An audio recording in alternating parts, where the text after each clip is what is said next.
মরিচা আর অবহেলার মধ্যে কোনো পার্থক্য নেই। মরিচা ধীরে ধীরে লোহাকে ক্ষয় করে, আর অবহেলা ক্ষয় করে মানুষকে।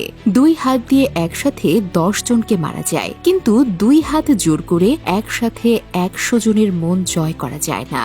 প্ল্যান করে ঠকানো যায় সত্যি, কিন্তু প্ল্যান করে কখনো ভালোবাসা যায় না।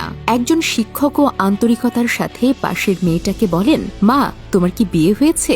মেয়েটা একটু লজ্জা পেয়ে বলে, জি স্যার, আমার 1 বছরের ছেলে আছে।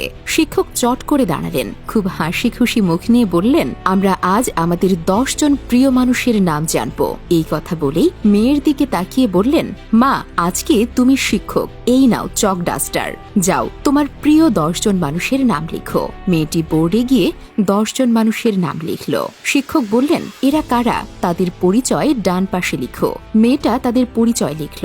সংসারের সবার নামের পাশে 2-1 জন বন্ধু ও প্রতিবেশীর নামও আছে। শিক্ষক এবার বললেন, সেখান থেকে 5 জনকে মুছে দাও। মেয়েটা তার প্রতিবেশী এবং তার ক্লাসমেটদের নাম মুছে দিল।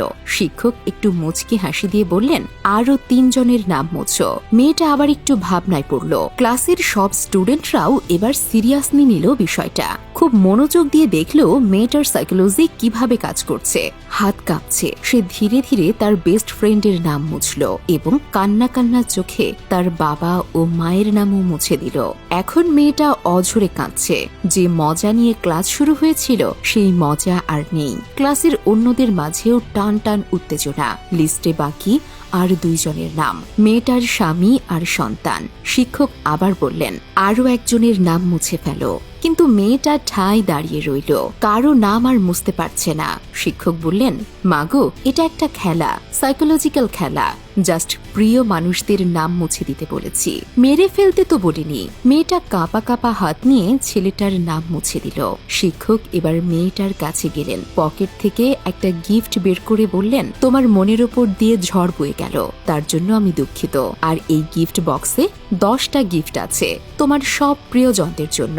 এবার বলো, কেন তুমি অন্য নাম মুছলে? মেয়েটা বলল, প্রথমে বন্ধু ও প্রতিবেশীর নাম মুছে দিলাম, কারণ তবুও আমার কাছে বেস্ট ফ্রেন্ড আর আমার পরিবার সবাই রইল।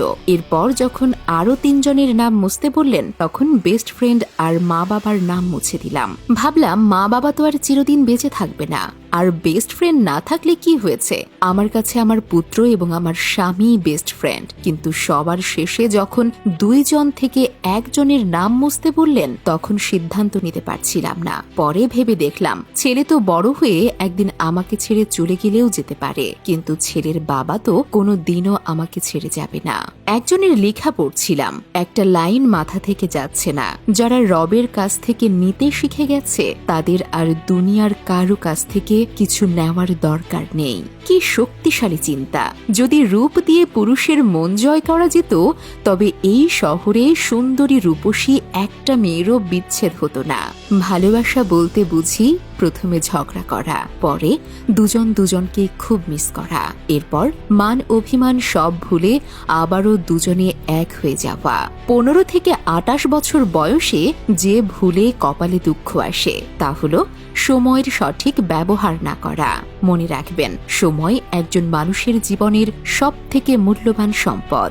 জীবনে সফল হওয়ার একটাই রাস্তা, আর সেটা হলো সময়ের মূল্য বোঝা। আপনি যাই করেন না কেন, সময়ের সঠিক ব্যবহার না করলে কোনোদিন ইহকাল পরকালে কোথাও সফল হতে পারবেন না।